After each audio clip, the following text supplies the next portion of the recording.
listening to the Cars of Carlisle podcast, episode 54, Import Performance Nationals 2019 edition. Cars of Carlisle is your favorite internationally downloaded podcast about all things automotive. Darren and his CFC team are ever searching for interesting automotive happenings, real stories about real car people, and fun features to inform and entertain you. Each week, the Cars of Carlisle crew brings you show topics ranging from car shows to team adventures to auto racing weekends to behind-the-scenes human interest stories from car nuts that live across town, across the country, or even across the globe. Come join the road trip. Today, learn more about this weekend's Import and Performance National Show at the Carlisle Fairgrounds. From May 17th to the 19th, Carlisle Events will be paying tribute to the summer of '69.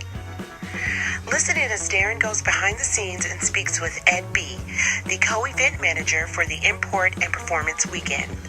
Find out how this car show is the most diverse of the Carlisle season as it spans all ages, brands, continents, makes, and models. Think of it as a 3-day cars and coffee event. So, grab your keys and your passport and let's get wrapped up.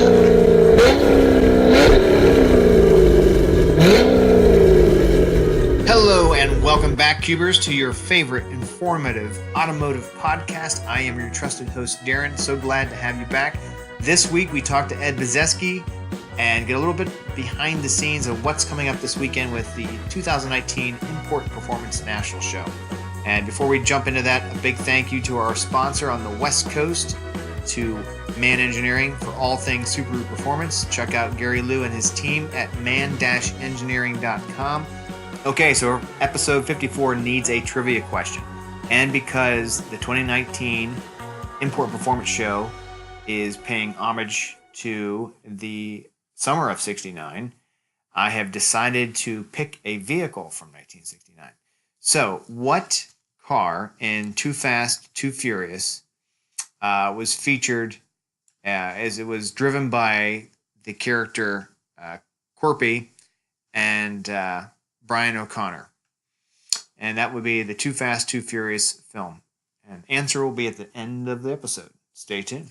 So, what I want you to listen into is the fact that, as Ed talks about, this is such a great show in the Carlisle Events season.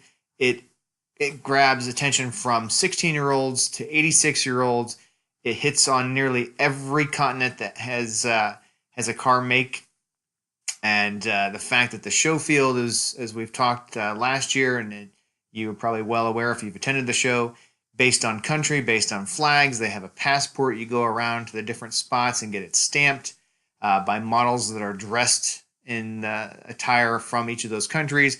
It's just a really fun show, and you have people from all walks of life. It's one of the most, what it really is, you'll hear the most diverse show as far as such a wide spectrum of car fans. You can have a vehicle that's nearly 90 years old and a car that might be no more than 9 days old. It's just a really interesting show. So without further ado, let's just jump in and get rolling. Welcome to Carlisle Events. I'm in the conference room with Ed Bizeski, and we may have, at this point, we'll have to wait and see. We're working through kind of a lunchtime interview, and Ken's on the phone. He's the co-event manager, and he may be able to join us here midstream. So stay tuned. If you hear some rustling around or a door open, that's what that's about. So we're here to promote and get the excitement going. Important performance. Here it comes. What can you tell us, Ed, for 2019? It should be another good year. This is just such a fun show. I describe it as our most diverse show, and that's for the cars, the crowd, the different countries represented, the different brands, the different eras of cars, and then even the demographic of the audience. With combining the two shows 3-4 years ago now, we range from the teenagers up to the 50, 60, 70-year-olds, and it's really been going well. The respect has been mutual. The two crowds have actually blended very well. There's been zero issues, and it's been a good thing so far. Excellent. And I know you're bringing some things back. Some things have been improved and refined. We talked about the rolling exhaust, the drift limbo. Anything you want to expound upon with that? The drift limbo was new last year, And I mean, I'll admit it's not necessarily my thing, but it did look like a lot of fun, and I supported it as soon as I heard what it was and watched a couple videos. Mm-hmm. And I got to say, being down there and watching it firsthand, it was by far the most exciting thing we've had here. Moving those cones closer and closer together to watch the cars go through. I was amazed at just how they were threading that needle. Yeah. I mean, honestly, it made me want to do it. I wanted to just grab something and get out there and slide right through it with them. But who knows? Maybe this year. Yeah, hop up a golf cart or something. I could bring the Belvedere out. It doesn't quite fit with that crowd, but it can go sideways as well as any other car. Are there things on the lineup, the roster? I know there's some milestones. We had talked when I first came into the conference room about the WRX, and anything that you want to highlight for the Cuber fans here. Yeah, I mean, there's a lot of celebrations this year, ranging from 25 years of the STI, the WRX model, and 40 years of the Jetta, all the way through 100 years of Citroen. Oh my! Which I think that's a pretty big deal. And France doesn't really pump out cars, so you almost have to appreciate the Citroen. I guess Bugatti technically is. Can call that its home country, but yeah, it's definitely a different car. All the French ones are different from what we're used to here. But the neat thing about Citroen is how he used pretty much Henry Ford's model of assembly line production, and he was very fascinated by American automobile production, and followed that closely and tried to use that model. But then at the same time. And it gets overlooked, but they had a lot of firsts in the Citroen. The first unibody, the first independent suspension. This is all mass-produced cars. Mm-hmm. But there's a lot of early on with front-wheel drive, too, right? Yes, yeah. I think they were the first front-wheel drive, mass-produced, first unibody, mass-produced, first four-wheel independent suspension vehicle, mass-produced. There's some technology behind all that. There is. There really is a lot. And, with their hydraulic suspensions, the way we had it a couple years ago here where the cars rode around on three wheels, that was pretty interesting. Got a lot of attention. Got picked up by Jalopnik and some other websites. And we'll probably see that again this year is my guess. There's nothing official, but on Saturday morning at about 9:15 we're going to do a parade of Citroens, and we're going to do them in chronological order from the oldest to the newest. Very cool. And I don't know this for a fact, but it wouldn't surprise me if a couple of them are riding around on three wheels. We'll see. That is really cool. Yeah, that should be pretty neat. And to do them in order with the timeline like that, having the oldest go first. Yeah. That should be pretty interesting to see. What of course the Cars of Carlisle community is realizing is this is a 12-month. Everything here at corporate Carlisle Events is around the clock, around the year.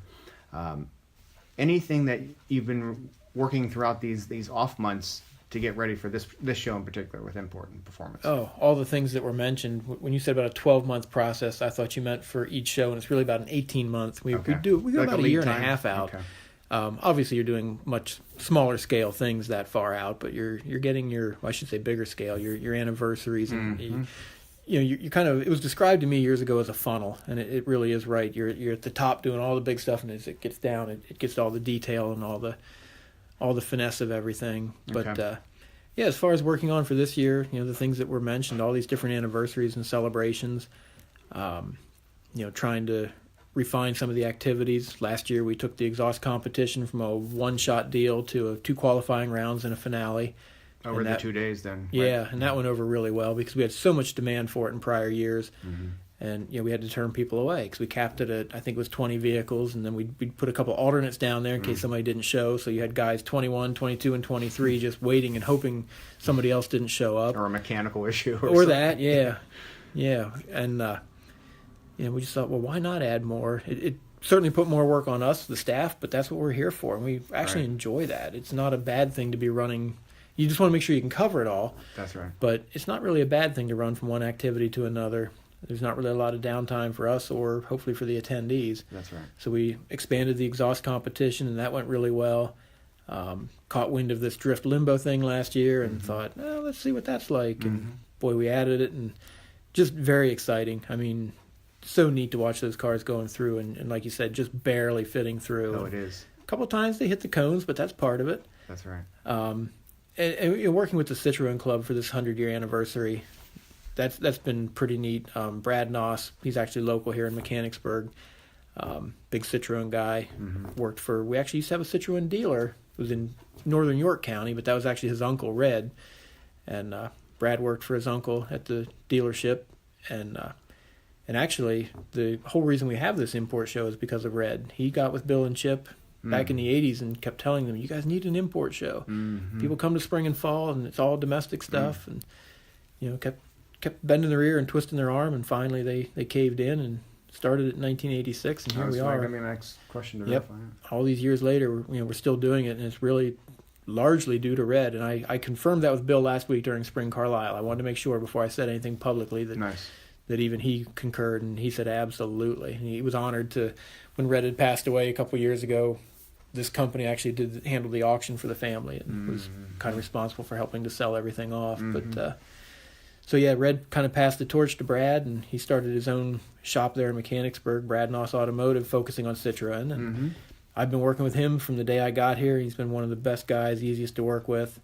And I actually planted the seed to him about 100 years of Citroen, and I don't know if he thought we wouldn't be interested or why he didn't approach us, but planted the seed, and he loved the idea, and we've been working for a solid year on this to really put something together. And I know we've got cars coming from I think we lost one that was going to come from Texas, but I know we have one at least as far away as Alabama coming up. Wow. A lot of Canadians coming down because there's a big Citroen following in Canada.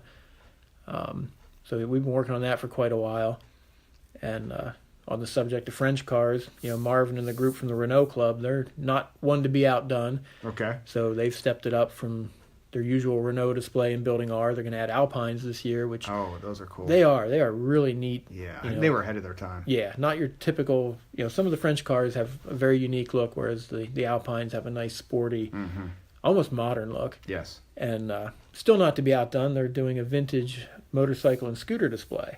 Okay. So we're going to have scooters dating back to the 1800s or motorcycles on up through some not modern but more modern, more mainstream. The podcast definitely has some two-wheel fans, so that would go over well. That's good because one gentleman, relatively local, Rob Kane in Hershey, is going to bring, I think, 10 of his collection. And as I understand it, that's only a portion of what he's got. So that should be pretty neat. Got our supercars back this year. Can you give any previews on some of what will be here from a supercar standpoint? We're up to, I think, 3 Lamborghinis at this point. Okay. So that should be pretty neat. I know we've got a McLaren here that we're working on. Hopefully we can get that out. Fairly unique Maserati that's going to be here. Okay. So yeah, there's going to be some neat stuff with the supercars. They'll be in Building T with all the others this year. Okay. With doing 100 years of Citroen and that being such a major milestone, we gave them all a Building Y. Nice. So that will be an entire Citroen display, and then supercars will be in Building T with the Jettas and the WRXs and everything else. Okay. For anyone that's not been to the show, I know, just speaking of even just Saturday of last year, I felt like, my gosh, okay, I want to get to this event. And you run across the property and you're like, okay, I have to get across the 40 acres, I want to see this. And you do keep it really moving and tight, which I think is great in the sense that if you're at this show and you're bored, you might be at the wrong place. I mean, you've missed the mark because there is always something cooking. Yeah, we crammed the schedule full last year to the point where we kind of ran it by the staff, and even after we had made the commitment to do it, we still reminded them numerous times, we're going to be busy. We're going to hustle this show. Mm-hmm. There's going to be overlap. There was no way to avoid it. We have overlap again this year. Sure. Tried to take things that would have different interests, so when there's drifting going on, that might be when one of the Citroen activities is going on. Mm-hmm. Not to, label anyone, but typically you're not going to see a Citroen drifting on the track, so we figured it was okay to overlap some of those activities. Right. But that's going to split up the staff. I mean, typically the event team, we kind of follow each other around from event to event and activity, or I should say activity to activity. So some dividing and conquering. We're going to have to this year. Yeah, we've just got so much going on, between some of the brand-specific seminars to the birthday cake and everything for the Citroen folks, which sure. I think it's 4 o'clock on Saturday. Anybody who's here is invited to come over to the Citroen area and join in on the cake. What's wrong with cake? Exactly.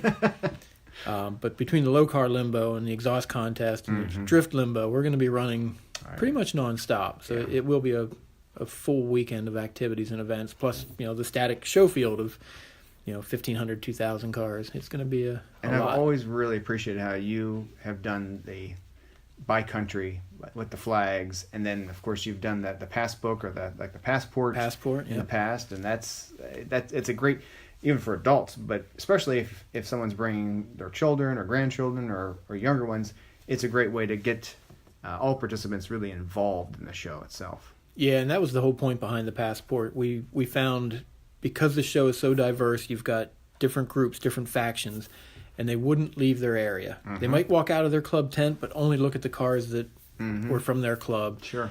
And you just saw pods of people here, and here, and there were, we knew there were thousands of people here, but they weren't moving around like they do at the other shows. And we quickly realized, if you're a Volkswagen person, you hang with your Volkswagen club, you look at the Volkswagen cars. Audi does the same thing. Yeah. And it turned out that they were all doing that. And the idea was presented here to come up with a passport and get them moving. And it was great. The first year we did it, the comments we got back from the participants right away was, it got me moving around, and we thought, perfect, that's what it was intended to do. And then they realized there's so much more here to see than just my club or my brand or my country. And it's really worked well. And I think we're going to see it really boom this year, because last year was the first time, starting in the beginning, we did matching pins for each country. Right. And that's what you got when you completed the passport. And they were nice and they're collectible, but people don't typically wear pins or use them anymore. So we got the idea to try a pint glass with the event logo on it. And that went really, really well. So we're doing that again this year. We only had a few glasses left, and whereas we used to have a couple hundred pins left. So, in fact, the glasses that are left fit in one box, and they're sitting on the floor in my office still. Fully expect to run out of the glasses this year. I think as word gets around that all you have to do is hit 8 different checkpoints, which only means walking the show field. We're not sending you off into a corner somewhere where there's nothing to look at but a tree stump.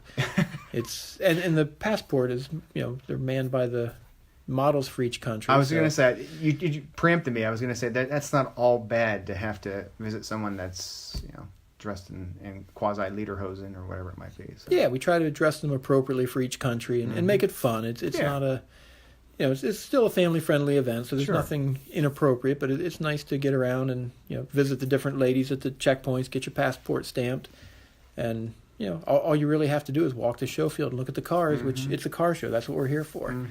And in the end, go to guest services, get the final stamp, get a pint glass, try to win another prize. It's all good. Doesn't cost anything. Yeah. So, I really think we're going to run out of the glasses this year. Good. We might have to up the quantity in the future. That's a great problem to have. Yep. Other things from your thoughts or notes that you wanted to share or to promote, this is a great opportunity to get the word out with Import coming this weekend. Yeah, other than just, like I said in the beginning, this is our diverse show. It's really a fun show. You can kind of get tired of looking at the same car or same brand all the time with some events, or just the fact that everything's represented here from different countries, different brands, different generations of cars. And I like how you said before, it's a real melting pot from 17-year-olds they're tuning their Hondas to someone that's maybe in their upper 70s that has perhaps a vintage Volvo that they've had, maybe they've been the second owner on or something. So it's very, very full gamut, if you will. Yeah, and I think that's what makes it so neat, no matter what you're into. And even before the shows were combined, I always said, come to the import show. You might see a car you've never even heard of, but I wouldn't be surprised if you see a car you've never seen before. And I think you even said that last year. This is I probably did. Yeah, but that's a great point to resonate or to review on, because it is. I think what makes it so fascinating to me is that you will likely see something that you've maybe seen on the pages of a magazine only. Right. Or heard about, or a Jalopnik article or something, but there it is. You can walk around it. Yeah, I'm on 13 years of doing this show, and every year I still have somebody contact me. They don't always bring the car out, but we've had plans, or a lot of them we have gotten here. And, when they say they're bringing something, I have to say, wait, you're bringing what? And I'm typing it into Google while I'm talking to them on the phone. Yeah. Because we have had some very unique, and like I say, vehicles I've never heard of, and I've been a car guy all my life. So to hit me with a brand. Well, I'm going to put you on the spot, Ed. Is there one that stands out? You're like, what? You're like a head scratcher. Like, what is that? And that until you saw it, you're like, aha. The one that's always going to stick in my head is the Breeze Paris. I think 3 of them actually made it over here. It was a French car. Okay. The ship sank on the way over here. Wow. So most of them are at the bottom of the ocean, but I believe 3 made it. Wow. I forget the actual year of manufacture, somewhere in the 30s, I believe. Okay.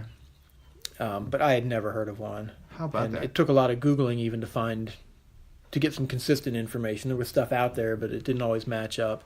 I've never even heard the brand, period. Exactly, and that's how I felt when the person mentioned it to me. I couldn't believe it, so I had to look it up. Yeah. While I was on the phone and get a visual, but it was hard to find information. I mean, luckily he gave me a few keywords to put in, or maybe even a website.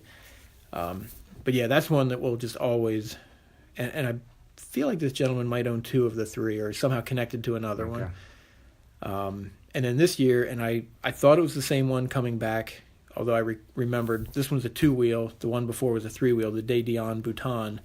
The one this year is an 1899 two-wheel, and I think we had a three-wheel, might have been like an 1897 or something. Wow. So that was one that I honestly had never heard of, and pretty wild. It's mechanically, it just made no sense how it even runs, because it doesn't even have a carburetor. It has a wick. So it has a rag soaked in fuel, and when the air blows across the rag, the fuel vapors go into the engine, and it runs. Yeah, it's crazy. Wow. But it works. It's just so neat to see stuff like that. Yeah. And again, I don't care what you're into, how high-tech stuff you like. When you see something that's running off of a fuel vapor that's actually flowing through the air externally to get into the engine, that's pretty impressive. And to sit there and look and see how that actually worked, and then over here, 10 feet away, you've got something where a guy's tuning it with a cell phone pretty much. Just how far we've come with technology. But yeah, well, just the thought process to go into, I need a form of combustion or internal combustion, and I would never have even considered vapor, forced through a fabric of any sort. It's really not even forced. It's the moving air. Oh, okay. Because I believe to get it started, they kind of have to push it. That gets the air moving, and then I think it cranks with pedals like a moped. Oh my gosh. It was pretty wild to see. That is cool. Yeah, that's... Well, one thing that we say on the podcast that I know is a big part of Carlisle Events, what Chip started, what Bill 2 started, it's all centered around the people. And at the end of the day, you and I talk about car guys and car clubs and communities and what have you. And I imagine you see in that diversity of this show, the Import and Performance Show, the same type of thing. Well, a full dynamic of people that love vehicles and can be from all walks of life and be able to have something to share and talk about while they're standing there looking head on at a car that brings two people from very different worlds together. Yeah, it's the common denominator. It's so funny. You can get two people who otherwise you would think couldn't be more different. You find out you got the common interest of cars. Everything changes. The conversation goes right to the cars. You forget about who that person is, their background, their gender, whatever it may be. It doesn't matter. And I've seen it plenty of times. The multimillionaire talking to the guy that scraped everything he had to get that one vehicle. Yeah, and it doesn't matter. They're talking cars, and that's where it all boils down to that common interest, and we've all got it. It doesn't really matter the brand or the era that it's from. Once we have the fever, you can't get rid of it. If you're a true car enthusiast, it shows. Yeah. You can't hide it. And that's what's beautiful about this show is that you welcome it. Everything's magnetized here, and everybody comes together for the same reason. Which all of the shows, I shouldn't take anything away from the rest of the season, but this one is I like the whole discussion of the diversity and the melting pot. It really brings from every part of the the other shows that we do are very specific and very community oriented. So you have to have a certain brand to go to some of the shows, but with this one, and even though import's in the title and the assumption is there that everything needs to be an import, or obviously we still have kit cars from back when it was the Import and Kit Nationals. But the reality is there's no limitation on what can come here. We get trucks, we can get motorcycles, you can bring in a hot rod, a street rod, a rat rod. We don't turn it away. Right. I mean, we don't see a lot of them, but it is the melting pot, and I think the best comparison is instead of a couple hour-long Cars and Coffee, this is a 3-day-long Cars and Coffee. So pretty much what you would see there, and even in the same proportions, we have it here. So yeah, if a guy came rolling in a 32 Ford with a small block Chevy or a custom rat rod, it'd be more than welcome, and I think it would get just as much attention as anything else. Yeah, that's the beauty of it, and it opens people's minds to, I never really gave Drift Limbo a second thought, but now that I've seen it, it's pretty, like people we'll probably be open to new experiences and walk away a little bit better for it, perhaps. Yeah. Or It would actually be really neat to see a accepting of rat it. rod do the drift limbo. Oh. That would be pretty cool. Yeah, yeah, it would. That would be mixing two different eras and generations. That's right.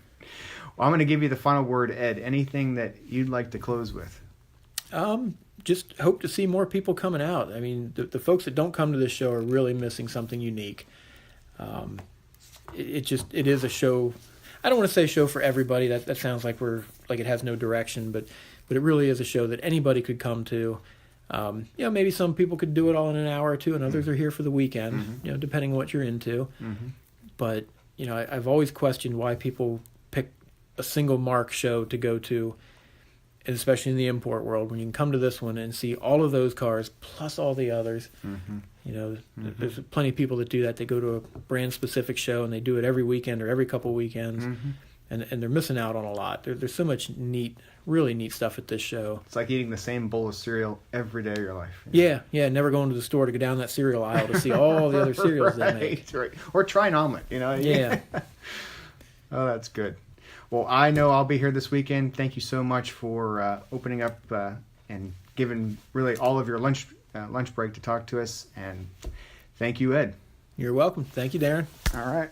So what'd you think of the interview with Ed B?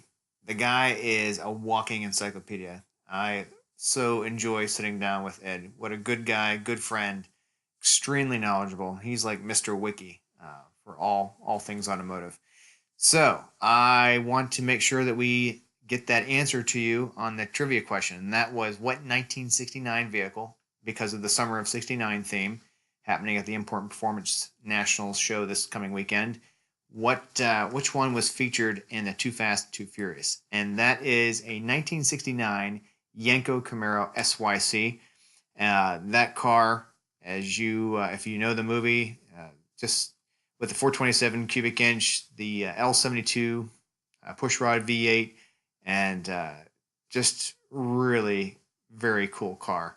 I think that one was featured with like Krager SS rims, and it was done right. I think it was in, I think they call it like Le Mans Blue, had the white striping, but that Yenko Camaro, extremely sharp. So that is today's trivia answer.